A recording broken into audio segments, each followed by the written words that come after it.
This is the story of a friend of mine named Ria, and what happened to her when she moved into a new house. I'm going to tell you everything just the way she told me. And I swear, when I first heard it, I couldn't sleep for 2 nights straight.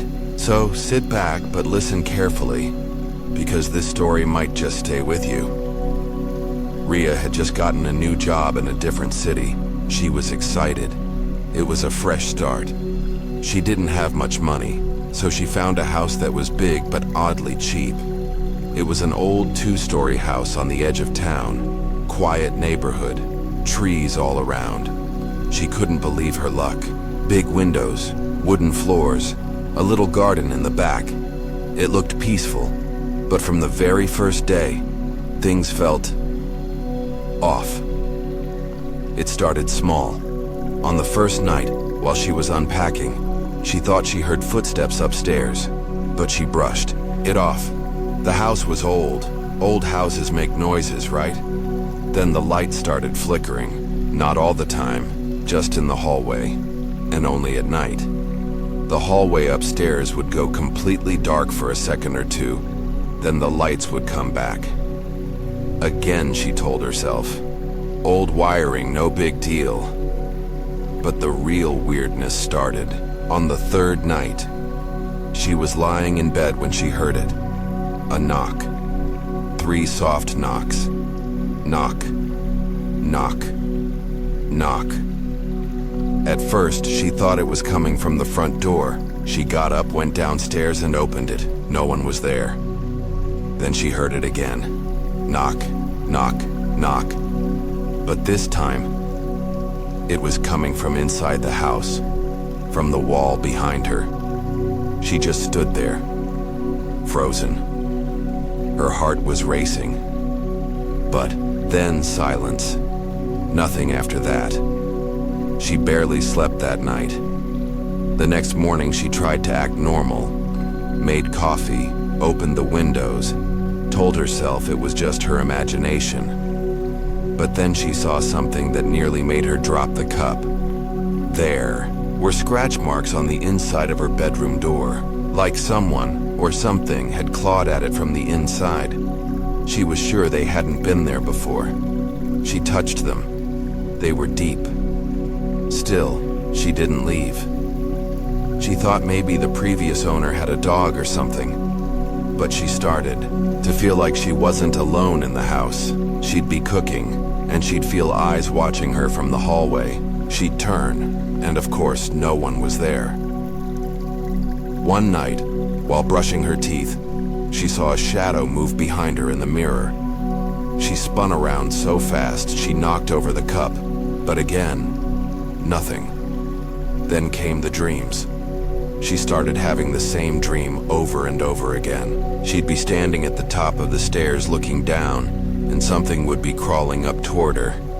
Something long, with bones poking out under pale skin. Its face wasn't really a face, just a stretched mess of a mouth and empty holes, where eyes should be. It would reach her feet, look up and whisper, "Let me in." She always woke up at that part. Every single night, and in the mornings, the bedroom door would be wide open. She always locked it before sleeping. One evening, her friend Anaya came over. She didn't believe in ghosts or spirits or anything like that, so Ria didn't tell her the full story. They were sitting in the living room chatting, when Anaya suddenly went silent. Her eyes were fixed on the staircase. "What's wrong?" Ria asked. "I thought I saw someone up there," Anaya said slowly. Ria felt cold. She hadn't told her anything about what was happening. "What do you mean?" "I don't know," Anaya replied. "It was quick, like someone peeking from the top step. Tall, pale. I thought maybe it was your roommate." "I live alone," Ria whispered. Anaya left soon after, clearly shaken. That night, Ria locked all the doors, all the windows, and even slept with a flashlight next to her. But around 3 a.m., she woke up to a sound she couldn't ignore. Crying. A soft, low sobbing, coming from inside the walls. It moved from one wall to another, sometimes above her, sometimes right beside her bed. And then she heard whispering. Her name, Ree. She couldn't take it anymore. She ran outside, sat in her car till sunrise, and decided she would stay in a hotel the next night. But when she returned the next day to pack some things, the house looked different. The paint on the walls had started to peel. The air smelled like mold and rot. The house felt like it had been abandoned for years, even though it had only been a week. She went into her bedroom and screamed. On the wall, written in what looked like dried blood, were the words, "You let me in." She didn't know what that meant. Then she remembered. The dream. The thing at the stairs. The whisper. Let me in. Had she done it? By staying in the house? By not leaving, had she let it in? She didn't care anymore. She grabbed what she could and left without looking back. Later, she did some research. She found out that a man had lived there years ago. He had been accused of horrible things, hurting people, especially children. The town believed he was possessed or insane. He was found dead in that same house, alone. And the last thing he had written in his diary was, "I let it in." Rhea moved out of the city after that. She never stayed alone again. Even now, she keeps the lights on at night. And here's the part that gives me chills every time I think about it. A few days after she left, a new family moved into the house, a couple with a little girl. The house was cleaned up, fresh paint, new furniture, looked normal again. But on the third night in that house, the little girl told her parents, "There's a man in my wall. He wants me to let him in." They didn't believe her. They should have, because 2 days later, she disappeared. They never found her, and the only thing left behind was a message scratched into the wooden floor of her room. "Thank you." So, if you ever move into a new house and things start to feel strange, don't wait. Don't listen to the whispers. And whatever you do, never ever say yes.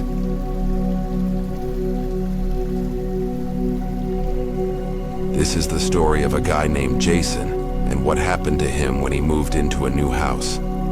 You've got to listen carefully, because this story, well, it's one of those stories that makes you wonder if some houses just carry bad luck with them. I'm telling you, after I heard it, I kept thinking about it for days. So get comfortable and let me tell you what Jason went through. Jason had just finished college and landed his first real job in a small town far from his old city. He was excited to start fresh and decided to rent a house instead of an apartment because it was cheaper and bigger. He found a place on the edge of town, a 2-story old house with a big yard and a white fence. The owner said it was a nice, quiet neighborhood. Jason went to see the house before moving in. It looked a little run down, sure, but nothing too bad. The windows were dusty, the paint was chipped, and the floor creaked a bit. But the price was right. Jason liked it. He signed the papers and moved in the next weekend. The first night was normal. Jason was tired from moving boxes and didn't think much about the old house noises, the creaks and groans old houses make. But on the second night, something weird happened. Jason was sitting on the couch watching TV when he heard a faint whisper. At first, he thought it was the TV itself, but then the whisper came again. This time, he was sure. "Jason." He froze. The room was silent except for the whisper that sounded like it was right beside his ear. He looked around. No one there. Maybe it was the wind. He shook his head and went to bed. That night, he kept hearing things. Footsteps upstairs when no one else was there. Doors opening and closing by themselves. And sometimes the whisper came again. But this time it wasn't just his name. "Come upstairs." Jason tried to tell himself it was his imagination. Old Houses make noises. He was just tired from moving. But the feeling in his chest was different. It was fear. A few days later, while cleaning the attic, he found an old photo stuck between the floorboards. It was a picture of a family, a man, woman, and a little girl. The photo was old, black and white, and had "The Harris Family, 1947" written on the back. Jason didn't think much of it until that night. He dreamed about the little girl in the photo. She was standing at the top of the stairs, looking down at him with sad eyes. She whispered, "Help me." Jason woke up sweating, his heart pounding. He looked around his room, nothing but shadows. But then he noticed something strange. On the floor near his bed, there were tiny footprints, small, like a child's. But the house was supposed to be empty. He got up, grabbed a flashlight, and checked the whole room. No sign of anyone. The footprints were gone. The next day, Jason went to the town library to ask about the house. The librarian was an older woman named Mrs. Kelly. Jason showed her the photo. "Oh," she said quietly, "that house belonged to the Harris family. A tragedy happened there." Jason leaned closer. The little girl, Emily Harris, disappeared. One night, they searched everywhere but never found her. Some say she still wanders the house looking for help. Jason felt a chill run down his spine. He thanked Mrs. Kelly and left quickly. That night, the whispers got louder. "Jason, help me." He tried to ignore them, but then the light started flickering. The TV turned on by itself, showing static. The temperature dropped so suddenly, his breath was visible. He wrapped himself in a blanket and sat still. Suddenly, he heard footsteps on the stairs, slow, heavy, coming down. He didn't dare move. Then at the bottom of the stairs, a soft voice said, "Help me." Jason felt frozen, unable to speak or move. The door to his bedroom creaked open slowly by itself. The temperature dropped more, and the whisper turned into a soft sobbing. "Please." Jason, fighting his fear, decided he had to do something. The next morning, he went back to the attic. He searched the floorboards until he found a loose plank. Underneath, there was a small wooden box. Inside, he found a diary. It was Emily's. He opened it carefully and read by the dim light. Emily wrote about a man who lived with her family, a strange man her parents had hired as a handyman. She said he was mean, always angry, and sometimes locked her in the attic when she was bad. She wrote that she tried to run away, but he always found her. The last entry was chilling. "I'm scared. I think he's going to hurt me. I don't want to stay here anymore. I want to be free." Jason felt tears in his eyes. This wasn't just a ghost story. It was real. He took the diary and went to the police station. The police told him that no one had ever been arrested for anything at the Harris house. There were no records of abuse or crimes. It was like Emily's story had been erased from time. That night, Jason didn't sleep. At 3 a.m., the crying started again. This time, it was louder, closer. It was like someone was right next to him begging for help. Jason said softly, "I found your diary, Emily. I know what happened. I'm going to help you." The crying stopped. The room warmed up. Suddenly, he felt a light touch on his hand, a small cold hand. "Thank you," a tiny voice whispered. Jason smiled through his tears. From that night on, the house was quiet. No more footsteps, no more whispers, no more cold spots. Jason stayed in that house for 2 years. He never felt scared again.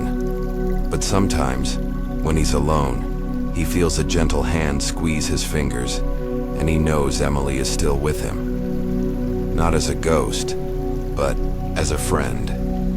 So if you ever move into a new house and hear strange noises or feel like you're not alone, maybe you are.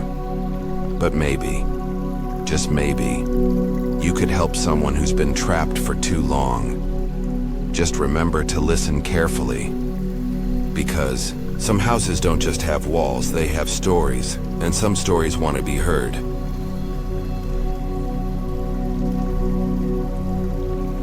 A story about a guy named Mark and the terrifying experience he had when he moved into a new house.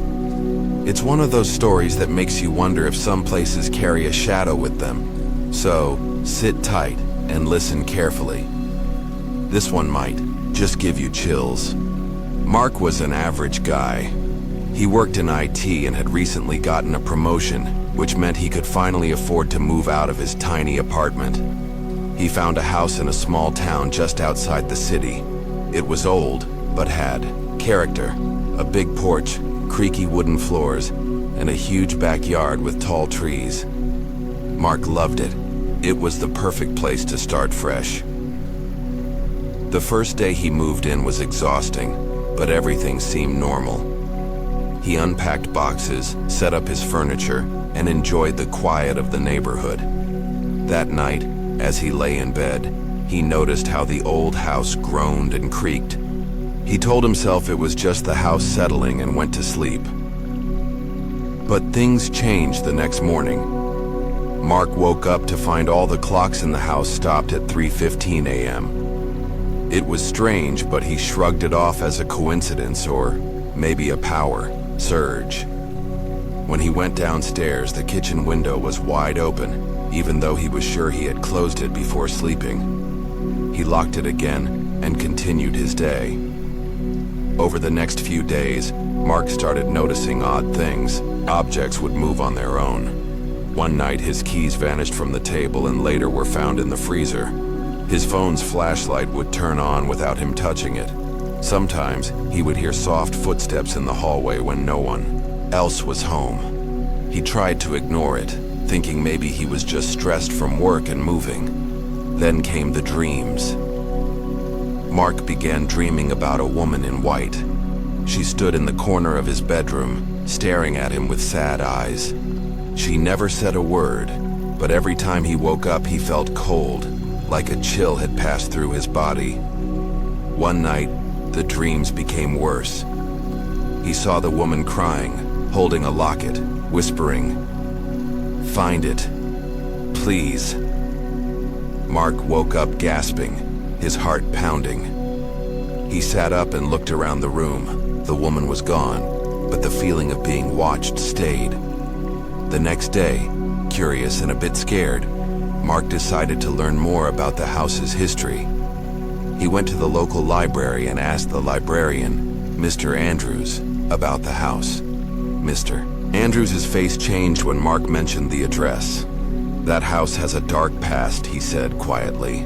"About 10 years ago, a woman named Evelyn lived there. She was known around town, very kind. But she disappeared one night, and no one ever found out what happened to her." Mark's skin prickled. He asked if anyone suspected anything. "No," Mr. Andrews said. "Just that some strange noises were heard in the house after she vanished. Some people say her spirit never left." Mark felt a mix of fear and curiosity. That night, he searched the house for anything that might belong to Evelyn. In the attic behind some old boxes, he found a dusty small wooden box. Inside was a silver locket, just like the one in his dream. Suddenly, the lights flickered. The temperature dropped, and Mark felt a cold breath on his neck. "Thank you," a soft voice whispered. Mark jumped, nearly dropping the locket. He whispered, "Evelyn?" The house was silent. From that night on, things changed. The footsteps stopped. The whispers faded. The cold spots disappeared. Mark felt calm for the first time in weeks. One evening, as he sat on his porch, he looked up at the stars and whispered, "I hope you're finally at peace, Evelyn." He never saw the woman in white again, but sometimes when the wind blew just right, Mark thought he heard a soft voice say, "Thank you." And that's the story of Mark and the new house that wasn't just a home. It was a place where a lost soul waited to be remembered. So if you ever move into an old house and things feel a little strange, maybe it's not just your imagination. Maybe someone's story needs to be heard, and maybe, just maybe, you can help them find peace. That's the kind of story that stays with you, don't you think?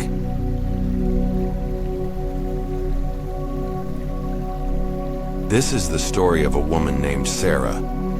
You have to listen closely because what happened to her when she moved into a new house will make you think twice about where you want to live. I promise, this story will keep you hooked. It's one of those stories that sticks with you long after you hear it. Sarah was a young woman in her late 20s. She had just finished a tough year at work and decided it was time for a fresh start. So, she found a small house in a quiet town a few hours away from the city. It wasn't fancy, but it was cozy and cheap, perfect for her budget. The day she moved in, Sarah felt excited. The house had old wooden floors, tall windows with thick curtains, and a small garden out front. She thought it had character, but there was something about the place that felt a little off, something she couldn't quite put her finger on. The first few days were normal. She unpacked, arranged her things, and tried to settle in. But soon, strange things started happening. One night, Sarah was lying in bed when she heard a soft tapping on the window. She sat up, heart racing, but saw nothing outside except the shadows of trees swaying in the wind. She told herself it was just branches brushing against the glass and tried to sleep. The next morning, she found muddy footprints on her kitchen floor. The house was supposed to be empty except for her. She checked every door and window, all locked, no sign of any intruder. She wiped the footprints away, feeling uneasy. A few nights later, the tapping returned, louder this time, like someone knocking on the walls. Then came whispers. At first, she thought she was imagining things, but the whispers grew clearer. Sometimes she could make out a word. Leave. Sarah's curiosity turned to fear, but she tried to stay calm. Maybe the house had old pipes, or the wind was making noises, she told herself. But one night she woke up to find the bedroom door slowly creaking open by itself. She stared in horror as a cold draft swept across the room. She pulled the covers over her head and whispered, "Who's there?" No answer. The next day, Sarah went to the town's library to learn about the house. The librarian, Mr. Thompson, was a friendly man in his 60s. When she told him the address, his smile faded. "That house has a history," he said quietly. "About 20 years ago, a man lived there with his wife and daughter. The daughter disappeared one stormy night and was never found. The family left soon after." Sarah felt a chill. She asked if anyone ever reported strange happenings. Some neighbors said they heard crying and strange noises at night. Some believed the house is haunted by the girl's spirit. Sarah didn't know what to think. That night, she decided to stay awake and see if anything happened. At midnight, the whispers began. "Leave. Leave." Suddenly, a shadowy figure appeared at the foot of her bed. It was a little girl, soaked from rain, her eyes full of sadness. Sarah's heart pounded, but she forced herself to speak. "What do you want?" The girl pointed toward the old oak tree in the backyard.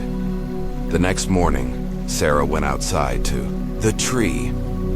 She found a small, rusty box buried under the roots. Inside, there was a diary. It belonged to the missing girl. The diary told a story of fear. The girl wrote about feeling trapped in the house, scared of her father's anger. The last entry was a cry for help. Sarah took the diary to the police. They reopened the old case and searched the backyard. Days later, they found bones buried near the oak tree. The mystery was solved, but it was a sad ending. After the discovery, the strange noises stopped. The house felt lighter, as if the girl's spirit had finally found peace. Sarah stayed in the house for a few more months but decided to move away, carrying the story with her. She always wondered how many other houses held secrets like that. So if you ever move into a new house and feel something strange, don't ignore it. Maybe it's a silent cry for help, waiting for someone brave enough to listen. That's Sarah's story, and believe me, it's not one you'll forget soon.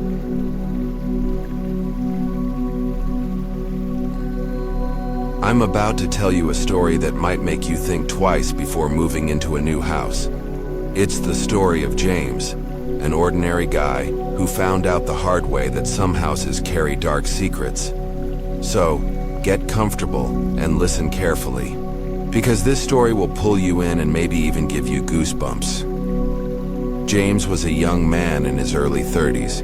He worked as a graphic designer and had just saved enough money to buy his first house. After months of searching, he found a small old house in a quiet suburb. The price was low, the neighborhood looked nice, and James thought it was perfect for him. The day he moved in, the sun was shining and everything felt hopeful. The house had a small garden, creaky wooden floors, and a fireplace that looked like it hadn't been used in years. James loved the idea of fixing it up and making it his own. At first, everything was normal. He unpacked boxes, set up his computer, and even made friends with a neighbor named Linda, who lived next door. She warned him that the house was a bit old and sometimes made strange noises, but James laughed it off. Old houses always do that, right? But soon, James noticed odd things happening. One night he heard footsteps in the hallway outside his bedroom. Thinking it was Linda checking in on him, he got up and opened the door, but no one was there. Just empty silence. The next morning, James found his kitchen knife missing. He looked everywhere but couldn't find it. That day, he borrowed a knife from Linda and used it to cook dinner. That night, the footsteps returned. This time, they were louder and faster. James sat up in bed, heart racing. But again, no one was there when he looked. Over the next few days, things got worse. Doors would slam shut on their own. Lights flickered. His phone would ring, but when he answered, no one was on the line. Once, he woke up to a whisper in his ear saying, "Leave now." James tried to stay calm. Maybe he was tired or stressed. But deep down, he felt something was wrong. One evening, Linda stopped by with a worried look. She told James that before him, the house belonged to an old man named Mr. Parker who died there alone. People said he was a lonely man and sometimes talked to himself. Some neighbors even claimed they saw strange shadows moving inside the house at night. James didn't believe in ghosts, but the stories made him uneasy. That night, James decided to explore the basement. He had avoided it because it was dark and musty. As he opened the basement door, a cold rush of air hit his face. With a flashlight in hand, he stepped down the creaky stairs. The basement was full of old furniture and dusty boxes. As he moved deeper, he noticed a small door in the far corner, a door he had never seen before. He pushed it open and found a tiny room, barely big enough for one person. In the middle, there was an old rocking chair, gently moving back and forth, even though no one was there.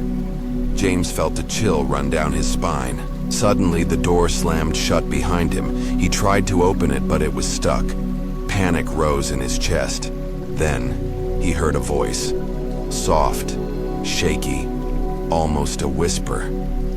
"Please, don't leave me here." James froze. The voice was sad, scared. He remembered Linda's story about Mr. Parker and wondered if this was his spirit trapped in the basement. Trying to calm himself, James spoke.